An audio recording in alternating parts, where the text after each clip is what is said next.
আসসালামু আলাইকুম।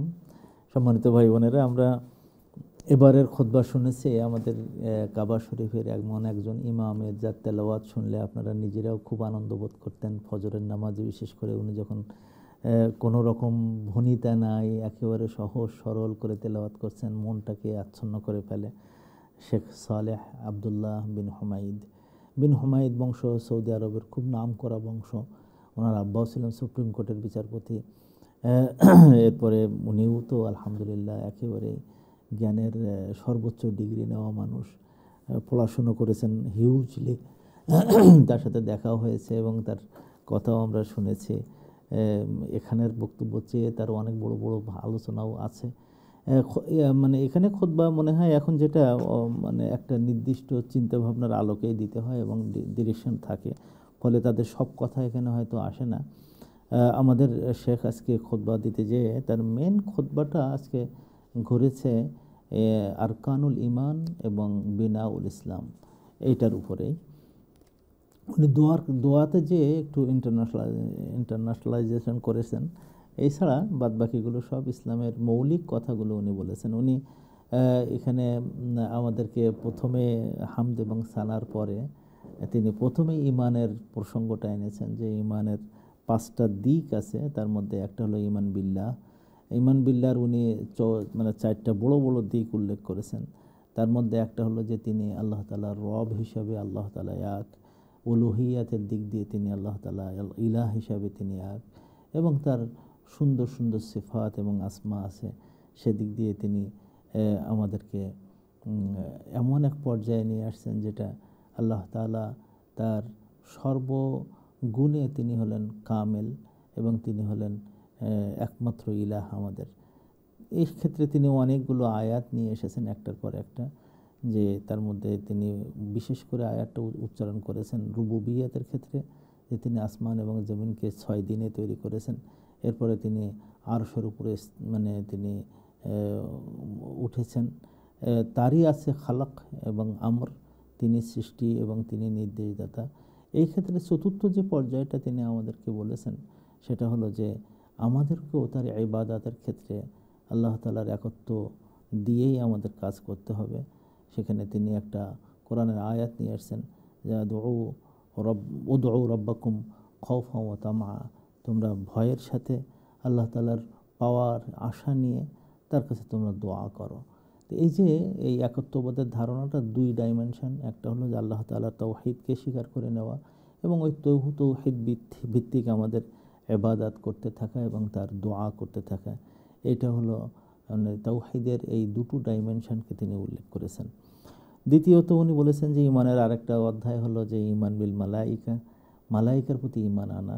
এবং তিনি বলেছেন তারা এমন এক সত্তা যাদেরকে আল্লাহ তাআলা সৃষ্টি করেছেন, তাদেরকে এই শক্তি দেওয়া হয়নি যে তারা যা নির্দেশিত হবে সেটাকে অস্বীকার করবে বা এটা অন্যায় করবে বা এটাকে মানে ডিনাই করে চলে যাবে, এটা তাদের সুযোগ নেই। তারা ইবাদুম মুকরামুন, সম্মানিত আবদ, এবং তারা ইয়ামালুন মা ইউমারুন, তাদেরকে যা নির্দেশ দেওয়া হয় সেই অনুযায়ী কাজ করে। সেখানে তাদের আরেক 2টো কাজকে উনি উল্লেখ করেছেন, যে তারা ইউসাব্বিহুনা লিল্লাহ, আল্লাহ তাআলার জন্য তারা তাসবিহ করে, সব সময় তারা জিকিরে ব্যস্ত। আর একটা কথা তিনি বলেছেন ইমান বিল মালাইকার বিশ্বাসে, সেটা আমাদের প্রত্যেকের মনে রাখা দরকার। তারা যে সমস্ত বান্দা আছে দুনিয়াতে তাদের জন্য ইস্তেগফার করে, তারা আল্লাহর কাছে দোয়া মানে ক্ষমা চায়। এটা কিন্তু ফেরেশতার সাথে আমাদের রিলেশনশিপের একটা গুরুত্বপূর্ণ জিনিস। এরপরে তিনি বলেছেন ইমানের পরবর্তী অধ্যায় হলো যে ইমান বিল কিতাব। সেখানে তিনি 4টা কিতাবকে আল্লাহ তাআলা পাঠিয়ে দিয়েছেন দুনিয়াতে, তাওরাত, জাবুর, ইনজিল, তারপরে কোরআনের কথা বলেছেন। এবং উনি বলেছেন যে আরও কিতাব আল্লাহ তাআলা পাঠিয়েছেন। তবে তিনি কোরআনকে বলেছেন 2টো গুণ কোরআনের মধ্যে আল্লাহ তাআলা দিয়েছেন। একটা হলো মুসাদ্দিকাল লিমা বাইনা ইয়াদাইহি, তার সামনে যা কিছু আসছে সেটাকে তাসদিক করে। তাসদিক মানে হলো যে কোরআনের ছাড়া যতগুলো আসমানি কিতাব আছে সেটার মানে মেজারমেন্টে কোরআন সামনে থাকে, সেটা কতটুকু সত্য এই কোরআনের থেকে মিলাই নিতে হয় এখন, তাজ্জব ব্যাপার। এবং সেখানে যেটা মানে ভালো কথা আছে তাওরাতের মধ্যে, ইনজিলের মধ্যে, জাবুরের মধ্যে, কোরআন ওইটা বলে যে হ্যাঁ এটা ঠিক। মুসাদ্দিকাল লিমা বাইনা ইয়াদাইহি।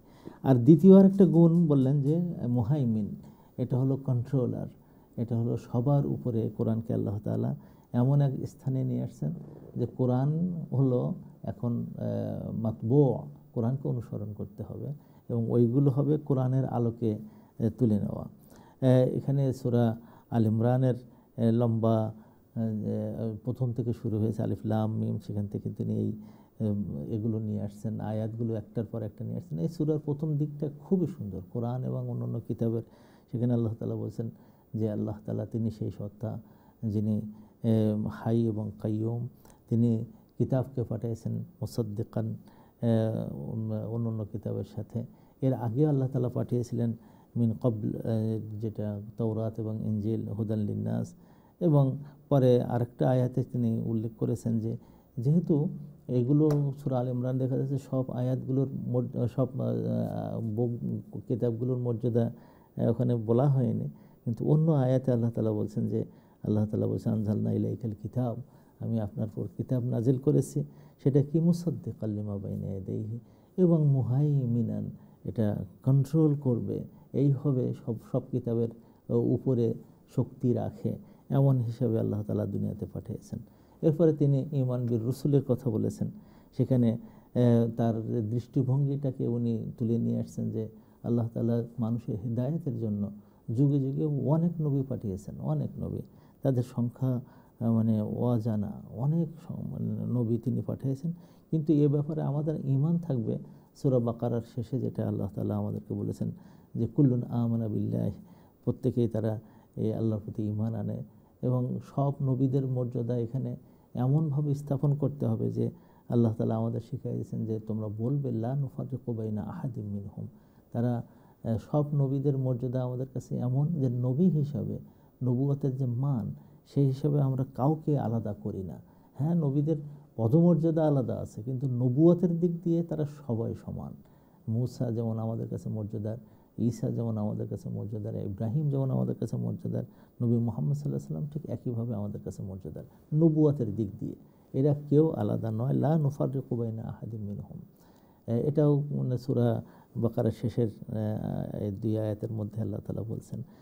এরপরে তিনি ইয়াউমুল আখিরের বিশ্বাসের কথা বলেছেন, সেখানে তিনি বলেছেন যে এই দিনে জাযা দেওয়া হবে মানুষের প্রতিদান এবং প্রতিফল দিন। যেদিন ভালো কাজ করলে তার ভালো কাজের প্রতিদান দেবেন, খারাপ কাজ করলে তার খারাপ কাজের শাস্তি দেবেন। তবে কোরআনের ওই আয়াতটাকে তিনি এখানে মানে প্রাধান্য দিয়েছেন যে আয়াতটা আমাদের জীবনটা পরিচালনা করবে, যার ভিত্তিতে, সেটা হলো এই যে আদ-দারুল আখিরাতু খায়রুম মিম্মা ইয়াজমাউন, যে আখিরাতের ঘরটাই হলো সবচেয়ে উন্নত, সবচেয়ে ভালো, আর যে যা অর্জন করুক না কেন। এরপরে তিনি কাদারের উপরে আমাদের উপরে আলোচনা করেছেন, যেখানে যে কাদার এমন যে আল্লাহ তাআলা মানুষের জন্মেরও আগে তার কি হয়েছে কি হবে এগুলো আল্লাহ তাআলা লিখে রেখেছেন, এবং এইটাই মানুষের জীবনে আসবে। এবং মানুষ এটা যেন মনে রাখে যে তার সব কিছুই আল্লাহ তাআলার হাতে নিয়ন্ত্রিত। কাজেই দুশ্চিন্তা নয়, কাজ করে যেতে হবে এবং ওই কাদারের উপরে বিশ্বাস রাখতে হবে যে আল্লাহ তাআলাই তো আমার সব কিছু দেখছেন, সব কিছু করছেন, আমার জন্য যেটা ভালো সেটা তিনি গুছিয়ে রেখেছেন, আমরা সেই অনুযায়ী কাজ করবো ইনশাআল্লাহ। এরপরে তিনি ইসলামের বিনাগুলো নিয়ে আলোচনা করেছেন। ইসলামে উনি যে কথাগুলো বলছেন, ইসলামের বুনিয়াদি যে পিলার্সগুলো আছে, সেটা প্রথমে তিনি বলেছেন যে এখানেও 5টা জায়গা আছে যেটা আমাদের মানতেই হয়। প্রথমে তিনি বলেছেন যে শাহাদার কথা। এই শাহাদাতে তিনি বলছেন যে এখানে 2টো পার্ট আছে। একটা পার্ট হলো আশহাদু আল্লা ইলাহা ইল্লাল্লাহ, এটাকে প্রথম বিশ্বাস করা যে আমাদের আল্লাহকে ইলাহ মেনে তারই ইবাদত করা, যেটা আমাদের মুর্শিদ হাবিব অলরেডি ইংলিশে কথা বলে দিয়েছেন এ সম্পর্কে। আল্লাহ তাআলা বলেছেন যেখানে আল্লাহ তাআলাকেই একমাত্র মানে ইবাদত করতে হবে, কোনো নবীকে না, কোনো ফেরেশতাকে না, কোনো ব্যক্তিকে না, ইবাদত একমাত্র আল্লাহ তাআলার জন্যই হবে। এবং তিনি বলেছেন যে আমাদের যে দাওয়াত একটা ছিল মানে সমস্ত বিশ্বের প্রতি, সেটা আল্লাহ তাআলা সূরা আল ইমরানের মধ্যে বলেছেন যে ইয়া আহলাল কিতাব তাআলাউ ইলা কালিমাতিন সাওয়াইন বাইনানা ওয়া বাইনাকুম, যে তোমরা এসো সবাই আমরা এক কথায় আমরা এক হই। সেখানে কি যে আল্লাহ তাআলা ছাড়া আর কারো ইবাদত করব না, এবং আমরা একে অপরকে রব হিসাবে মেনে নেব না। আর তোমরা যদি এটা মানো ভালো, আর যদি তোমরা না মানো ওয়াশহাদু বিআন্না মুসলিমুন, মনে রেখো তাহলে আমরা মুসলিম। এই শাহাদাতের প্রথম পাঠটা এখানে, এই পাঠটাতে তিনি বলেছেন যে আমাদের ইখলাস থাকা উচিত, এবং মনে রাখা দরকার যে আল্লাহ ছাড়া আর কেউ এখানে নাই। এবং তিনি আরেকটা কথা বলেছেন যে আমাদের এই শাহাদাতে যে এটা কিন্তু আমাদের ইনফেরিয়রিটি যেন কোনো সময় না আসে। তিনি বলেছেন ইজ্জাতুন নফসটা হলো এখানে সবচেয়ে বড় জিনিস। তোমার নিজেকে আল্লাহ তাআলার প্রতি যখন ঈমান আনছো, তুমি যে একটা উন্নত পর্যায়ের মানুষ, এটা তুমি মনে করবে যে আল্লাহ ছাড়া আর কেউ তোমার নাই, কাজে তুমি ছোট কেউ না। দ্বিতীয় পাঠ উনি মুহাম্মদ রাসূলুল্লাহ ওয়া আশহাদু আন্না মুহাম্মাদান আবদুহু ওয়া রাসূলুহু, এই পাঠে তিনি বলেছেন যে আমরা যেন এমন পর্যায়ে যাই যে আমরা মুহাম্মদ সাল্লাল্লাহু আলাইহি সাল্লামকে তাআত করব, ইতাআত করব, অনুসরণ করব, তার তাসদিক করব। মানে তিনি যা নিয়ে এসেছেন আল্লাহর পক্ষ থেকে, কোরআন, এবং যা কিছু বলেছেন দ্বীনের কথা, হাদিস, এটাকে আমরা বিশ্বাস করে নেব, এবং তিনি যা কিছু নিয়ে এসেছেন সেটাকে আমরা মেনে নিয়ে তার উপরে আমরা কাজ করব। এবং এই ক্ষেত্রে তিনি সূরা তাওবার যে বিখ্যাত আয়াতটা, আল্লাহ রসুলের যে বৈশিষ্ট্য, সেটা তিনি বলেছেন যে তিনি হলেন আল্লাহ তাআলা পাঠিয়েছেন তোমাদের কাছ থেকে, তোমাদের মধ্য থেকে আজিজুন আলাইহি মা আনিতুম, তোমরা যখন কোনো খারাপ কাজ করো এটা তিনি অনেক কষ্ট পান। তিনি এমন এক সত্তা, হারিসুন আলাইকুম, তোমাদের প্রতি সবসময় উদ্গ্রীব, এবং বিল মুমিনিনা রাউফুর রহিম, তিনি হলেন মুমিনদের সাথে অত্যন্ত দয়ালু, এবং তিনি অত্যন্ত কাছের। এরপরে তিনি আরেকটা আয়াত তিনি উল্লেখ করেছেন যে আমাদের নবীকে, যে আয়াতে সেখানে বলা হয়েছে যে তিনি যারাই আমাদের নবীকে মেনে নেবে, এবং নবীর ওখানে একটা বড় গুণ হল নবীউল উম্মি, যিনি নিরক্ষর নবী ছিলেন। কোরআনের আয়াতে তিনি বলেছেন তিনি মানুষের উপরে খাবায়েসগুলোকে হারাম করে দেন, এবং যেগুলো ভালো সেগুলো হালাল করেন। এরপরে যারা তাকে আশ্রয় দেবে, যারা তাকে নাসারুহু সাহায্য করবে, ও আজ্জারুহু এবং তারা সাপোর্ট করবে, উলাইকা হুমুল মুফলিহুন, তারাই হলো একমাত্র সফলকাম। এবং তিনি একটা দারুণ কথা বলেছেন যে বর্তমান জামানায়ও যেটা আমাদের জন্য প্রযোজ্য, তিনি বলেছেন যে যখনই তোমাদের মধ্যে এই রকম হবে যে তোমরা কোনো ব্যাপারে সমস্যায় পড়ে গেছো, দ্বিধা বিভক্ত হয়ে যাচ্ছ, নিজেদের মধ্যে ডিসপিউট হচ্ছে, ফাইন তানাজাতুম ফি শাইইন ফারুদ্দুহু ইলাল্লাহি ওয়া রাসূলিহি, তখন আল্লাহ এবং তার রসুলের দিকে কোনো বিষয়টা পেশ করবে, এইটাই হলো সবচেয়ে ভালো। এরপরে তিনি আমাদেরকে বলেছেন যে যদি তোমরা মনে করো যে এই শাহাদাতের এই দুই পাঠটাকে তোমরা নিতে পারবা, তখন তো দেখবা যে তোমাদের জীবনটাও অনেক উন্নত হচ্ছে, এবং তোমাদের জীবনটা একতাবদ্ধ হতে পারছো।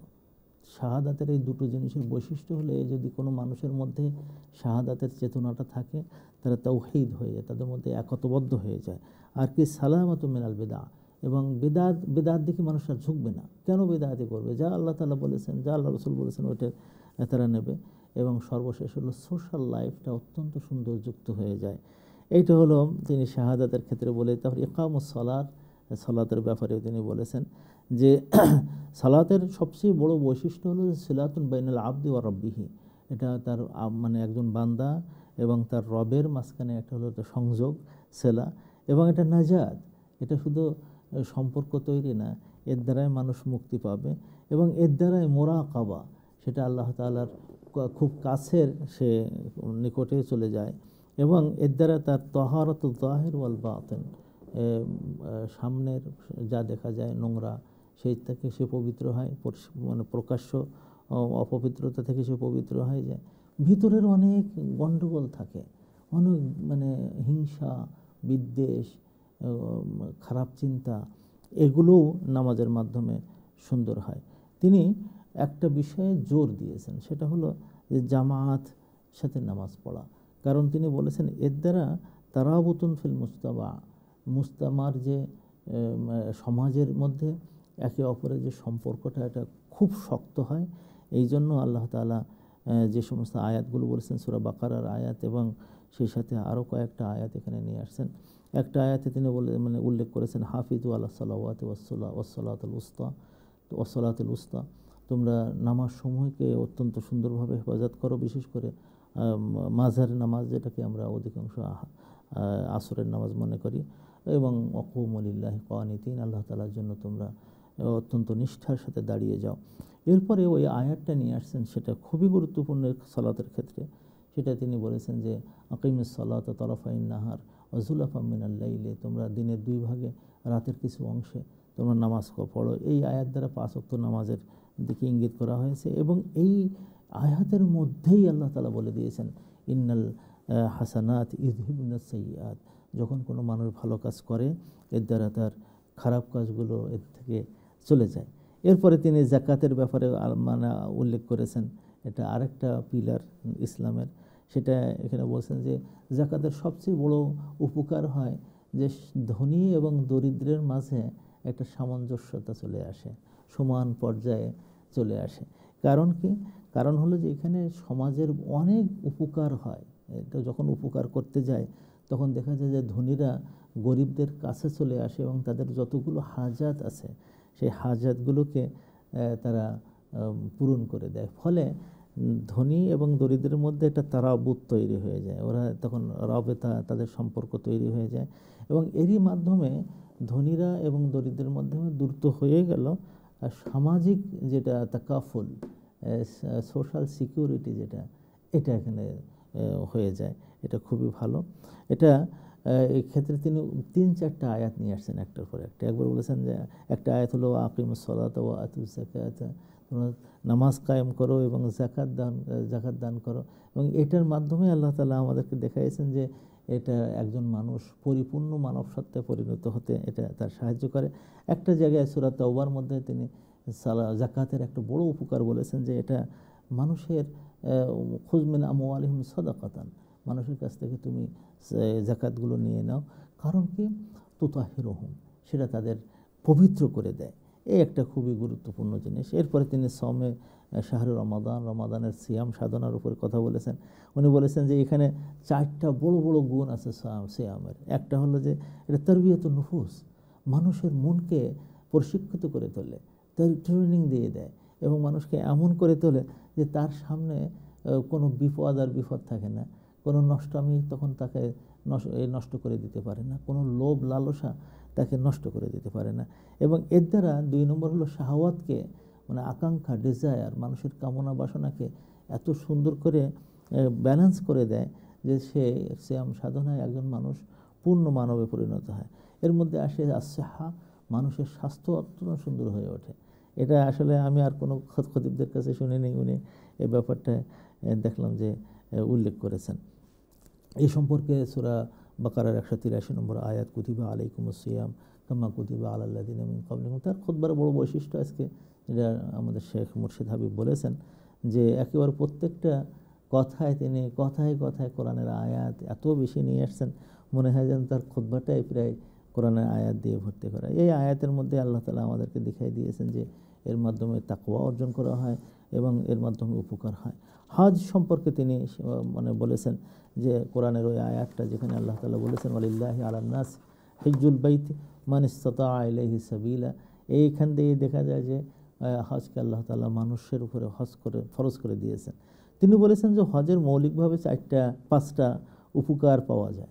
তার মধ্যে একটা হলো যে এর দ্বারা তাযকিরা হয়, এটা অত্যন্ত সুন্দর উপদেশ পায়। প্রত্যেকটা মানুষ বিভিন্ন জায়গা থেকে আসতেছে, এসে সেখানে সে এখান থেকে কিভাবে জীবন যাপন করবে তার একটা উপদেশ এখান থেকে পেয়ে যায় এবং জিকিরের একটা ভালো সুযোগ পাওয়া যায়। 2 নম্বর হলো তাযীমুর রব, আল্লাহ তাআলাকে সবচেয়ে বড় মনে করা এবং তাকে সবচেয়ে বড় জায়গায় নিয়ে যাওয়া, এটা তার জীবনের মধ্যে একটা পরিবর্তন নিয়ে আসে। 3 নম্বর হলো যে তার মনের মধ্যে তাসলিম, অর্থাৎ নিজেকে সাবমিট করা টু দ্য উইল অফ আল্লাহ, এটা তাকে আল্লাহ তাআলা ওইভাবে শিক্ষা দেয়। এবং 4 নম্বর হলো তানযীমুল ওয়াক্ত। এখানে আপনারা দেখেন যে 8 তারিখ থেকে বিশেষ করে 8, 9, 10, 11, 12, 13 তারিখ আসর পর্যন্ত এমন করে মানে আল্লাহ তাআলা কাজগুলোকে সাজিয়ে দিয়েছেন যে যার মধ্যে সময়ের সচেতনতা নাই সে ওই আমলটাকে ভালো করতে পারবে না। সময়ের সচেতন ব্যক্তিরা মানে আসলে দেখা যাবে যে এখান থেকে ভালো কিছু শিখে যেতে পারবে। সবগুলো একেবারে সাজানো গোছানো, তারতিব দেওয়া, সিকোয়েন্সগুলো এরকম বিজ্ঞানভিত্তিক। এবং শেষে যেয়ে তিনি বলেছেন এর দ্বারা মানুষের পবিত্রতা এমনভাবে আসে, তার মধ্যে রফাস আসে না, রফাস থেকে অশ্লীলতা সে দূরে থাকে, প্রকাশ্য পাপাচার সে করতে চায় না, এবং জিদাল তার মধ্যে থাকে না। এই পাঁচটার কথা বলার পরে তিনি সূরা বাকারার ওই আয়াতগুলো একের পর এক পড়েছেন, যেখানে আল্লাহ তাআলা আমাদেরকে বলেছেন যে আল হাজ্জু আশহুরুম মালুমাত, নির্দিষ্ট কয়েকটা মাসের মধ্যে হজ করতে হয়। এরপরে আল্লাহ তাআলা ওখানে আমাদের বলেছেন যে তোমরা যদি এই কাজগুলো করো তাহলে তোমাদের মধ্যে কল্যাণ আসবে। শেষে তিনি হজের যারা করছেন তাদের প্রত্যেকের হজের কবুলিয়াতের জন্য দোয়া করেছেন। এরপরে তিনি তার মৌলিক আলোচনা শেষ করেছেন। এখানে তিনি সৌদি সরকারের জন্য দোয়া করেছেন, বিশেষ করে তারা যে শাসন উপহার দিচ্ছেন, জনগণকে ভালো রাখার জন্য চেষ্টা করছেন, হেলথ সেফটি ইত্যাদির জন্য হাজিদের চেষ্টা করেছেন। তো এই চেষ্টা করতে যেয়ে তিনি বলেছেন তাদের পক্ষ থেকে বেশ কিছু ডিরেকশনস এবং কিছু নিয়ম এখানে আছে। তিনি বলেছেন যে আপনারা যারা হজ করতে আসছেন সবাই এই নিয়মটা মেনে চলবেন, এবং তিনি বলেছেন যে আপনারা জানেন যে ইলতিজাম বিল কাওয়ানিন এবং এই তাওজিহাতটা এটাও কিন্তু ওয়াজিব, এটা কিন্তু অত্যন্ত গুরুত্বপূর্ণ। এরপরে তিনি বলেছেন যে এই দিনে আল্লাহ রাসূল সাল্লাল্লাহু আলাইহি সাল্লাম আরাফাতে অপেক্ষা করছিলেন। প্রথমে তিনি খুতবা দেওয়ার পরে সালাত আদায় করেছেন জোহর এবং আসর তাকসির করে, এই কসর করে। এরপরে তিনি অনেক দোয়া করেছেন, এবং দোয়াতে তিনি অসম্ভব এত ইজতিহাদা ফি দোয়াতে তিনি একেবারে মনোযোগ দিয়ে সারাটা সময় এত ব্যস্ত ছিলেন যে মানুষ কান্নাকাটা, দোয়া, ইবতিহাল, আল্লাহর কাছে বেশি বেশি দোয়া করা, এদিকেই ব্যস্ত ছিলেন। এরপরে যখন সূর্য ডুবে যাওয়ার পরে তিনি ওখান থেকে যাত্রা শুরু করেছেন মুজদালিফার দিকে। মুজদালিফায় তিনি এসে সেখানে মাগরিব এবং ঈশা এই দুই ওয়াক্ত নামাজ একসাথে পড়েছেন। এরপরে তিনি রাত কাটিয়েছেন জিকিরের মাধ্যমে, ঘুমের মাধ্যমে। ফজর হয়ে যাওয়ার পরে তিনি ফজর নামাজ পড়েছেন, এবং ওখানে দেরি করেছেন একেবারে সম্পূর্ণ সকাল একেবারে স্পষ্ট হয়ে যাওয়া পর্যন্ত। এরপরে তিনি মিনাতে এসেছেন। মিনাতে এসে সর্বপ্রথম তিনি যে কাজটা করেছেন, উনি জামারাতে 7টা পাথর মেরেছেন। তারপরে তিনি কোরবানি করেছেন। এরপরে তিনি মাথা মুন্ডন করেছেন। এরপরে এটাকে আল হালালুল আসগর বলে, মানে এতক্ষণ যে ইহরামের মধ্যে ছিলেন সেখান থেকে তিনি মোটামুটি অর্ধেক নিজেকে হালাল করতে পারলেন। এরপরে তিনি তাওয়াফ ইফাদা, যেটা ওই দিনেই তাওয়াফ করলেন, করে সন্ধ্যার আগে আবার মিনাতে তিনি ফিরে আসলেন। আপনারা তো খেয়াল করেছেন যে কাজগুলো কত কষ্ট। তখন তো হেঁটে হেঁটে যেতে হতো, এখন অবশ্য গাড়ি আছে। তখন আমরাও যখন প্রথমে গেছি তখন হেঁটে দেখছি যে সন্ধ্যার ভিতরে মিনায় আসতে যেয়ে আমাদের খুবই কষ্ট হয়েছে। উনি বলছেন যে এই কাজগুলো আল্লাহ রাসূল সাল্লাল্লাহু আলাইহি সাল্লাম করেছেন। এরপরে রাত্রে কাটানোর পরে পরদিন থেকে শুরু করে নিয়ে 13 তারিখ পর্যন্ত তিনি একাধারে যে কাজটা করেছেন, নামাজ পড়া, এবং তিনি 21টা করে পাথর মেরেছেন, 7টা, ছোটোটা, মেজোটায়, মাঝারিটা এবং বড়োটায় করেছেন। তারপর তিনি অনুমতি দিয়েছিলেন কিছু লোকদেরকে যে যদি তারা চলে আসতে চায় তাহলে 12 তারিখে পাথর মেরে চলে আসতে পারবে। ফামান তাআজ্জালা ফি ইয়াওমাইনি ফালা জুনাহ, তার জন্য কোনো গুনাহ হবে না। এবং যদি কেউ, উনি নিজেও, আল্লাহ রাসূল সাল্লাল্লাহু আলাইহি ওয়াসাল্লাম নিজে এবং অনেক সাহাবা তারা ওই দিন ছিলেন, 13 তারিখ পর্যন্ত তারা করে আসছেন। এক্ষেত্রে যে কোরআনের ওই আয়াতটা তিনি নিয়ে আসছেন যে কিছু লোক এমন আছে যারা বলে রব্বানা আতিনা ফিদ দুনিয়া, তারা দুনিয়াতে যা কিছু পেতে চায়, ওমা লাহুম ফিল আখিরাতি মিন খালাক, তাদের আখিরাতে কোনো অংশ নেই। কিন্তু ওই লোকরাই হলো সফল কাম যারা বলে যে রব্বানা আতিনা ফিদ দুনিয়া হাসানা ওয়া ফিল আখিরাতি হাসানা ওয়া কিনা আযাবান নার, যারা এই কথা বলে যে আল্লাহ তুমি দুনিয়াতেও আমাদের কল্যাণ দাও, আখিরাতেও আমাদের কল্যাণ দাও এবং আমাদেরকে দোজখের আগুন থেকে বাঁচাও। এজন্য তিনি শেষে বলেছেন, দেখো হাজিরা, আজকের দিনটা একটু স্মরণ করে রাখো। আজকের দিনের বড় হলো যে এটা যে ইতকু রিকাবিন নাসি মিনান নার, মানুষের গর্দানগুলো যেগুলো জাহান্নামে যাওয়ার জন্য একেবারে রক্ষিত ছিল, সেটা আল্লাহ তাআলা মুক্ত করে দিয়ে জান্নাতে নিয়ে আসেন। এটা এমন সুন্দর যে সবাইকে আল্লাহ তাআলা মাফ করে দেন। 2 নম্বর হলো এটা ইবাহি আর রব মাল মানে বিন্নাসি মাল মালাইকা, মানুষকে সাথে করে নিয়ে মানুষের সাথে মানুষের ব্যাপারে ফেরেশতাদের সাথে মানুষকে নিয়ে গর্ববোধ করা, মানে প্রাউড ফিল করা। এটা একটা অদ্ভুত বিষয় যে আল্লাহ তাআলা অন্য কোনো ইবাদতে এমন হয়নি যে তিনি ফেরেশতাদেরকে ডেকে বলছেন এই দেখো আমার বান্দা, কিন্তু এই দিনে তিনি এটা করেন। আর তৃতীয়ত হলো যে এইটা আল্লাহ তাআলা মানুষকে মানে এই যারা জিকির করে, সানা করে, প্রশংসা করে এবং শুকর করে এবং দোয়া করে, তাদের ব্যাপারে একটা সুসংবাদ শুনে নাও যে এটা সবটাই কবুল হয়ে যায়, সবটাই কবুল হয়ে যায়। এখানে যারা সানা আল্লাহ করে, আল্লাহর প্রশংসা করে, যারা জিকির করে, শুকর করে এবং দোয়া করে, উনি বলছেন যে সবটাই আল্লাহ তাআলা কবুল করে নেন। এরপরে তিনি দোয়া করেছেন সবার জন্য, বিশেষ করে পাপের জন্য, যুনুবানা। এরপরে তিনি বলেছেন যে আমাদের কাজগুলোকে সহজ করে দাও, আমাদের অন্তরগুলোকে তুমি পবিত্র করে দাও, আমাদের হৃদয়গুলোকে তুমি খুলে দাও এবং আমাদের সব কাজ যেন সুন্দরভাবে ভালো কাজের মাধ্যমে শেষ হয়, এটা তুমি তৌফিক দাও। এবং তিনি সন্তানদের জন্য দোয়া করেছেন যাতে করে হজ কবুল হয়, দোয়া করেছেন যাতে করে আল্লাহর প্রতি তাওয়াত বৃদ্ধি হয়, দোয়া করেছেন যাতে করে আল্লাহ তাআলা জিকির করা যায় এবং মানুষের মুসলমানদের অবস্থাগুলোকে তিনি যেন সুন্দর করে দেন, এই জন্য দোয়া করেছেন। এবং তার দোয়ার ক্ষেত্রে আমি আজকে বেশি আবেগ ঘনীভূত হয়েছে এবং আমি নিজেও কেঁদেছি যখন তিনি প্যালেস্টাইনকে নিয়ে দোয়া করতেছিলেন। তিনি 3টি বিষয়ে দোয়া করেছেন তাদের জন্য। আল্লাহ তাওয়াল্লা শাআনাহুম, আল্লাহ তুমি তাদের সব কাজের দায়িত্ব তুমি নিয়ে নাও। এটা আসলে খুবই প্যাথেটিক ছিল এই সময়টা। এবং তিনি বলেছেন আল্লাহ তুমি তারা যারা জায়া আছে, ক্ষুধার্ত আছে, তাদেরকে তুমি খাওয়াও। গতকালকে যে দৃশ্যটা আপনারা দেখেছেন যে খাওয়ার নীতি যে 2 জন বাচ্চা মারা গেছে, মেরে ফেলা হয়েছে গুলি করে, এটা আসলে মানুষকে কাঁদিয়েছে। আমি তো দেখলাম, শুনলাম যে মানুষ সবাই কেঁদেছে, উনিও নিজেও কেঁদেছেন। এবং তিনি যখন এই দোয়াটা করেছেন সবাই তখন চিৎকার করে আমিন বলেছেন যে আল্লাহ তুমি তোমার শত্রু এবং তাদের শত্রুদেরকে তুমি তাদের শেষ করে দাও, তাদের শক্তিকে ছিনিয়ে নাও। আলহামদুলিল্লাহ, এই দোয়ার মুসলিমের প্রত্যেক মনকে প্রভাবিত করেছে এবং সবাই দোয়া করেছে। এবং আল্লাহর কাছে আমরা দোয়া করি, সবাই আমরা দোয়া করি আজকে যে প্যালেস্টাইনের উপরে যে বর্বরোচিত যে অত্যাচার শুরু হয়েছে, এই জন্য আল্লাহ তাআলা আমাদেরকে রক্ষা করেন। তিনি মুসলিম শাসকদের জন্য দোয়া করেছেন, বিশেষ করে ওখানে রাজা এবং তার অলি আহাদ তাদের সালমান এবং মোহাম্মদ বিন সালমানের জন্য দোয়া করেছেন। আমরাও তার আলোচনা শুনেছি, অনেক উপকৃত হয়েছি। তবে অন্য যে খুতবাগুলো যেমন সমস্ত কিছুকে এনকম্পাস করে, এটা হয়তো এখানে আসেনি।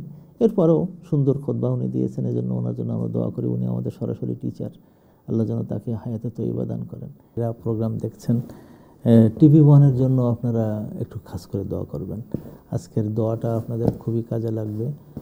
TV1 যে উদ্দেশ্যে প্রতিষ্ঠিত হয়েছে দাওয়া কাজের জন্য, তার জন্য আপনারা দানের হাত বাড়িয়ে দেবেন।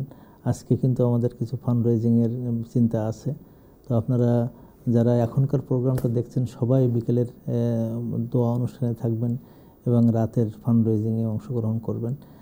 দ্বিতীয় যে পয়েন্ট আমি উল্লেখ করতে চাই সেটা হলো যে এইখানে যারা টায়ারলেসলি কাজ করতেছেন, মানে এর সামনে এবং পিছনে, ইনক্লুডিং আমাদের গোলাম রসুল ভাই এবং তার টিম, আর তার সাথে শয়ুখরা যারা আছেন, যারা চালাচ্ছেন, সবার জন্য আপনারা দোয়া করবেন।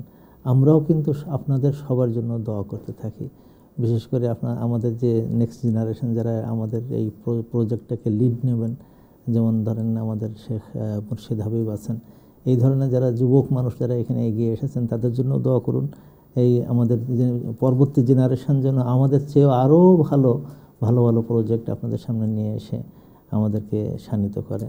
সবশেষে দোয়া করি আল্লাহ তাআলা যেন আমাদেরকে তার ঘরে বারবার নিয়ে যায়, আরাফাতে যেন বারবার বসতে পারি। এভাবে আল্লাহ তাআলা যেন আমাদেরকে ক্ষমা করে দেন। আজকে আমরা সবাই দোয়া করি আল্লাহর কাছে, আল্লাহ তুমি আমাদের যে সমস্ত আত্মীয় স্বজন ইন্তেকাল করেছেন, বাবা মা, দাদা দাদি, নানা নানি, আত্মীয় স্বজন, শ্বশুর শাশুড়ি, সন্তান সন্ততি, মুস্তাদ মুরব্বী, যে যেখানে যেভাবে ইন্তেকাল করেছেন আমাদের প্রত্যেকের, আল্লাহ তুমি সবাইকে ক্ষমা করে দাও।